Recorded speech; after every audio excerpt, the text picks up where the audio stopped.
That innocent green rosette can return repeatedly when removal targets leaves, but leaves its root behind. The safest weed control begins before spraying, with identification, diagnosis, and a plan protecting desirable grass. Today, we will separate weeds from symptoms, then choose the least disruptive control that realistically works. A patchy lawn rarely needs one universal cure because different weeds respond to completely different methods. Some products spare certain turf grasses yet injure others, making grass identification just as important as weed identification. This demonstration uses established cool season turf. Warm season lawns require separate compatibility checks on every product label. Across countries, pesticide permissions differ, so local regulations and the current label always override general guidance. Weeds usually exploit thin grass, compacted soil, excess moisture, low mowing, or neglected bare ground. Killing visible weeds without repairing those conditions simply creates another opening for the next seedlings. Start by mapping the problem, rather than treating every green plant across the entire lawn. By the end, you will know when to pull, repair, spot treat, or call qualified help. First, ignore flower color and examine leaf shape, growth pattern, stems, and the plant base.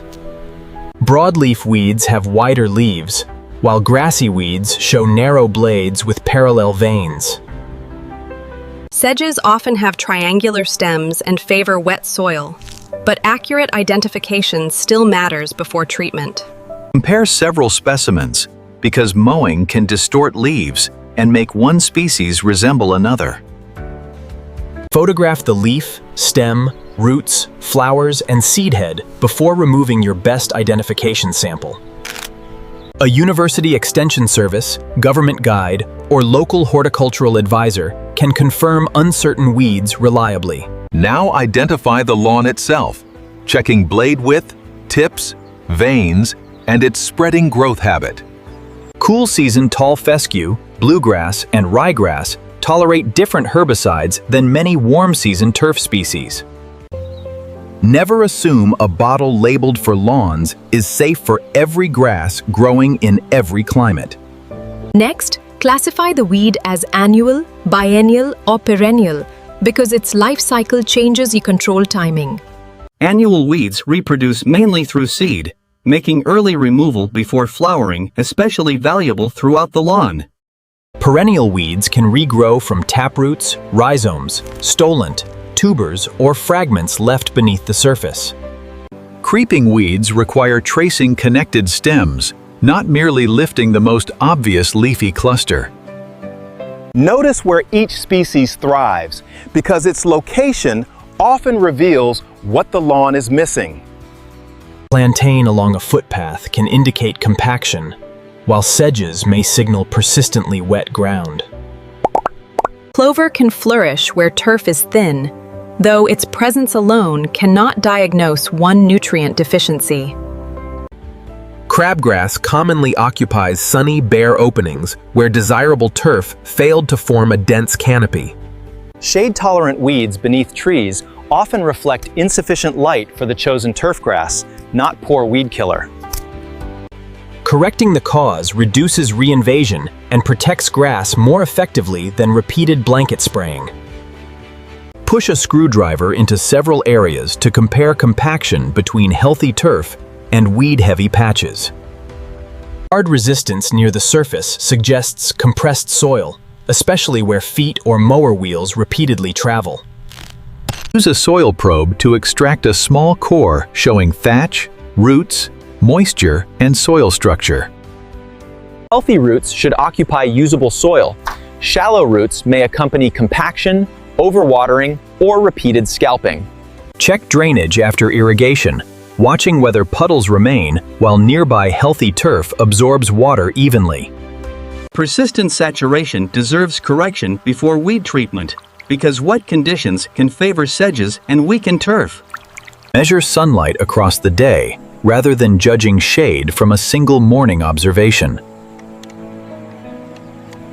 Some areas cannot support dense turf, making a shade-tolerant ground cover or mulch more sustainable. Send representative soil samples to a recognized laboratory for pH and nutrient recommendations before making amendments. Do not add lime or fertilizer simply because weeds appeared. Soil testing should guide amendments. Measure mowing height on the grass. Then compare it with recommendations for the identified turf species. For this cool season lawn, taller mowing helps preserve leaf area and shade the soil surface. Inspect mower blades for dull edges that tear grass, leaving pale, ragged tips and weaker turf. Look closely for bare soil between crowns, because those openings provide germination sites for weed seeds. Record weed locations on a simple sketch, separating isolated plants from extensive connected patches.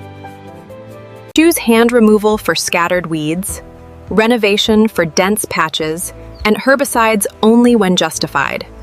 Gather a hand fork, narrow dandelion weeder, gloves, collection bucket, seed, and clean topsoil. Water lightly beforehand only when soil is hard. Moist, workable soil releases roots more completely. Place the fork beside a young annual weed and loosen soil without tearing nearby grass crowns. Lift the entire annual plant carefully, containing any mature seed heads inside the collection bucket. Remove flowering weeds before mowing whenever practical, reducing the chance of distributing viable seeds. For a dandelion, insert the narrow weeder deeply beside the taproot, rather than tugging leaves. Cover upward slowly, supporting surrounding turf while extracting as much taproot as practical without disturbing nearby crowns. A broken perennial root may resprout, so mark that location and monitor new growth. Follow creeping stems outward and loosen each rooted node instead of pulling from the center. Bag invasive or seed-bearing material according to local guidance, rather than adding it automatically to compost. Refill the small hole with clean soil, keeping the repaired surface level with surrounding turf. Sow grass seed suited to the site and season, following locally recommended rates and timing. Press seed gently against soil for reliable contact, without burying it beyond supplier recommendations.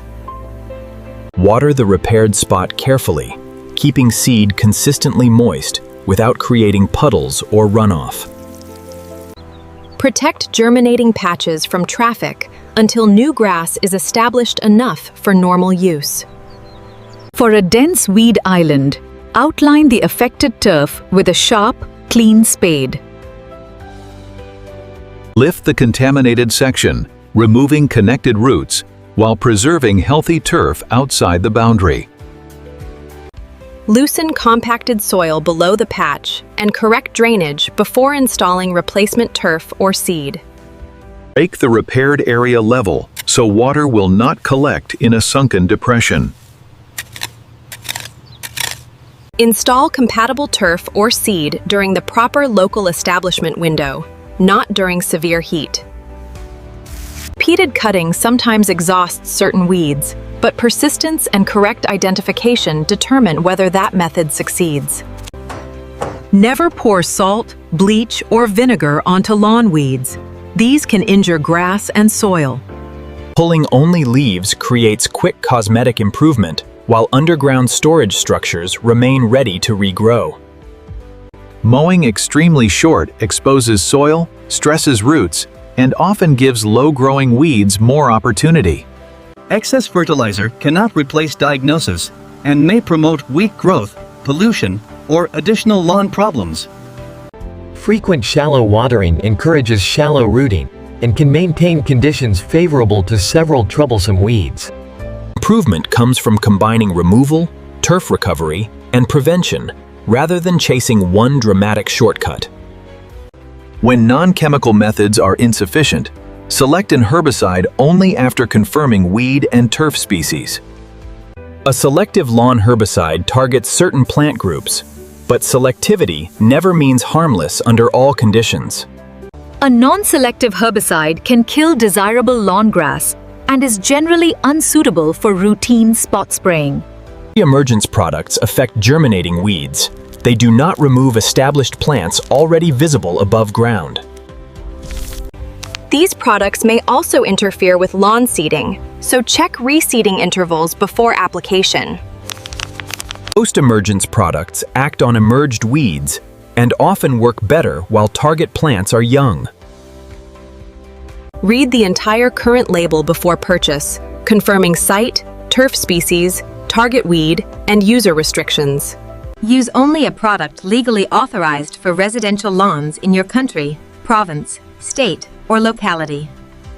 Check temperature limits, wind guidance, rain-free interval, mowing directions, irrigation instructions, and protective equipment. Never exceed the labeled rate, repeat interval, annual maximum, or permitted number of applications. Do not combine products, fertilizers, or additives unless the label explicitly permits that exact mixture. Keep every herbicide in its original labeled container, secured away from children, pets' food, and drains. Choose spot treatment when weeds are scattered, reducing unnecessary exposure of healthy turf and surrounding plants. Postpone treatment when grass is drought-stressed, heat-stressed, dormant, newly seeded, or otherwise excluded on the label. New turf often needs several mowings before broadleaf treatment, but the product label decides exactly when. Select a calm, dry period that satisfies the label and minimizes drift toward gardens or water. Mark a small test area when compatibility is uncertain, then observe it for the labeled waiting period. Wear every item of protective equipment specified on the label before opening or mixing any product. Calibrate the applicator using water on a hard practice area, measuring coverage without releasing pesticide. Adjust the nozzle to produce controlled droplets, not a fine mist that drifts beyond target leaves. Shield nearby flowers, vegetables, shrubs, and exposed tree roots from spray or accidental runoff. Keep the nozzle low and treat only target foliage with the minimum labeled coverage. Walk steadily across the marked spot, preventing overlaps that could double the intended application. Stop immediately if wind increases, people enter, pets approach, or equipment begins leaking during application. Never spray near storm drains, wells, ponds, or waterways unless the label expressly allows that site. After application, follow the label's rain, irrigation, mowing, and re-entry instructions without improvising at all times. Keep children and pets away until the specific label permits safe re-entry to treated turf.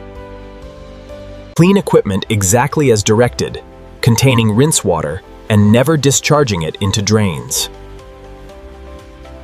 Wash hands and exposed skin promptly, then launder contaminated clothing according to label directions. Store leftover product securely in original containers and use approved local disposal programs for unwanted pesticide. Do not reuse pesticide containers and never transfer herbicide into drink or food bottles. Record the date, location, weed, product, weather, and outcome for safer future decisions and accurate follow-up. Expect gradual changes because perennial weeds may require monitoring or repeated labeled treatment over time. Resist adding another dose early. Visible response speed varies with species, weather, and product. If turf yellows unexpectedly, stop further application and contact extension staff or the manufacturer's label helpline. Dandelions are often manageable by deep hand removal when numbers are low and soil is workable. For numerous dandelions, a compatible selective broadleaf treatment may be considered during suitable active growth. White clover spreads along stems, so repair thin turf while choosing only label-listed control options. Crabgrass is an annual grass, meaning broadleaf weed killers generally will not solve that infestation. Preventing crabgrass depends on dense turf and correctly timed pre-emergence options compatible with future seeding. Young emerged crabgrass may have labeled post-emergence options, but mature plants become harder to control. Yellow nutsedge is a sedge, not grass, and often points toward excess moisture or drainage trouble. Pulling mature nutsedge can leave tubers, so persistent infestations often require specialized, label-compatible management. Perennial grassy weeds within grass are difficult because their biology closely resembles the desirable lawn. Where selective options are unavailable, carefully removing and reseeding patches may protect surrounding turf best. Wild violet and other persistent perennials may need repeated management rather than one aggressive treatment.